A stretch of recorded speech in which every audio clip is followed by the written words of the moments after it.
নমস্কার, আপনারা দেখছেন এগিয়ে বাংলা, নজরে বাংলা ডিজিটাল প্ল্যাটফর্ম থেকে সরাসরি সম্প্রচার। আমরা সকাল থেকে যে খবর তুলে ধরছি আপনাদের সামনে বারে বারে, যে জাল পরিচয়পত্র তৈরি সহ একাধিক অভিযোগে গ্রেফতার করা হয়েছে গতকাল সমীর দাস, তার সূত্র ধরে গ্রেফতার হয়েছে কৌশিক মণ্ডল এবং চন্দন চক্রবর্তী নামে আরো একজন। টোটাল এই মুহূর্তে 3 জনকে গ্রেফতার করা হয়েছে। আর গোটা বিষয়টি নিয়ে এই মুহূর্তে আমি কথা বলবো বারাসাত পুরসভার চেয়ারম্যান অশ্বনী মুখার্জির সঙ্গে। যে দাদা, এই ধরনের ঘটনা কালকে থেকে 3 জনকে গ্রেফতার করা হয়েছে এবং আরো খোঁজ চলছে। বারাসাত থানার পুলিশ আধিকারিকদের বক্তব্য, খোঁজ করলে আরো অনেককে গ্রেফতার করা যাবে। কি বলবেন, একটা সাধারণ মানুষের মনের মধ্যে সাইবার ক্যাফে নিয়ে আতঙ্ক তৈরি হয়েছে? অত্যন্ত স্বাভাবিক ঘটনা, কারণ এটা এর আগেও আপনারা আমার কাছে এসেছিলেন জাল বার্থ সার্টিফিকেট নিয়ে। এই চক্র নিশ্চিতভাবে দীর্ঘদিন ধরে চলছে।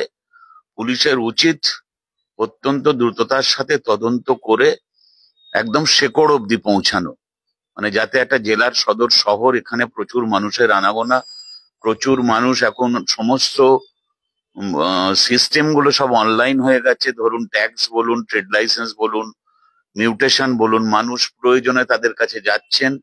এবং এই রকম দুর্নীতি পরায়ণ মানুষ যদি থেকে থাকেন এবং সেখান থেকেই যদি সংগঠিত হয়, তাহলে এটা ভাববার বিষয়।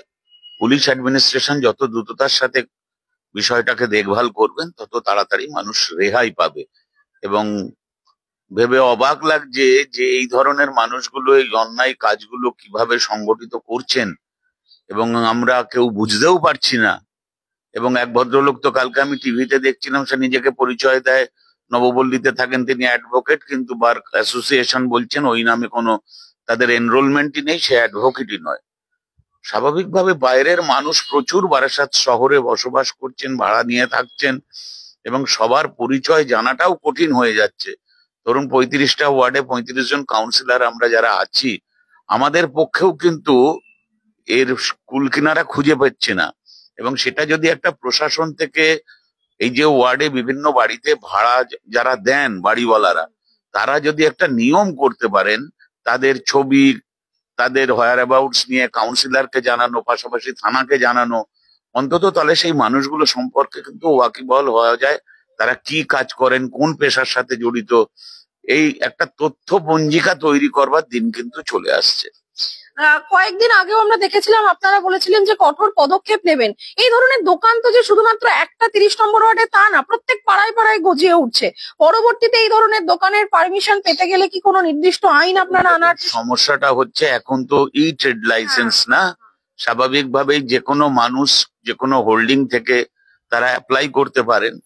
এবং সেটা আগে যেমন প্রয়োজন ছিল যে কাউন্সিলরদের সিগনেচার নিয়ে ট্রেড লাইসেন্স যখন ম্যানুয়ালি হতো জমা পড়তো, তারপর সেটাকে আমাদের আধিকারিকরা পর্যবেক্ষণে যেতেন কি ধরনের ব্যবসা, এখন সেই প্রক্রিয়াটা তো নেই না। অগ্রগতির সাথে সাথে তো মানুষ, যারা খারাপ মানুষ, তারা এই ফাঁক দিয়ে বেরোনোর চেষ্টা করছেন। সরকার চেষ্টা করছেন মানুষকে সুবিধে করে দেওয়ার জন্য, মানুষ যাতে হয়রানি না হয়, অতি দ্রুততার সাথে যাতে মানুষ কাজ পায়। মমতা ব্যানার্জির মুখ্য উদ্দেশ্য দেখুন, দুয়ারে সরকার, মানে সরকারটাকেই নিয়ে চলে আসছে আপনার পাড়ায়, আপনার পাশে। সেখানে আপনি আমি যদি খারাপ মানসিকতার মানুষ হই, কিছু কিছু মানুষ, সব মানুষ তো খারাপ নয়, এই ধরনের কিছু কিছু মানুষ সমাজে থেকে যায়, যাদের জন্য সমাজ কলঙ্কিত হয়, পৌরসভা কলঙ্কিত হয়, সরকার কলঙ্কিত হয়। আগামী দিনে পুলিশকে কি বলতে চাইবেন? একদম উত্তর 24 পরগনা জেলা বর্ডার লাগোয়া, পাশেই একদম বাংলাদেশের থেকে লোকজনের যাতায়াত চলছে, অহরহ চলছে, বিএসএফ এর নজরদারি এড়িয়েই চলছে। সব মিলিয়ে বারাসাতকে সুরক্ষিত রাখতে গেলে বারাসাতের একদম রক্ষাকর্তা হিসেবে কি বলতে চাই? নিশ্চিত ভাবে বাংলার মুখ্যমন্ত্রীর নাম মমতা বন্দ্যোপাধ্যায়, তিনি কোনো দোষী মানুষকে রেয়াত করেন না। তিনি নিশ্চিত ভাবে কঠোর নির্দেশই জেলা প্রশাসনকে দেবেন এবং সেই মতোই কাজকর্ম হবে।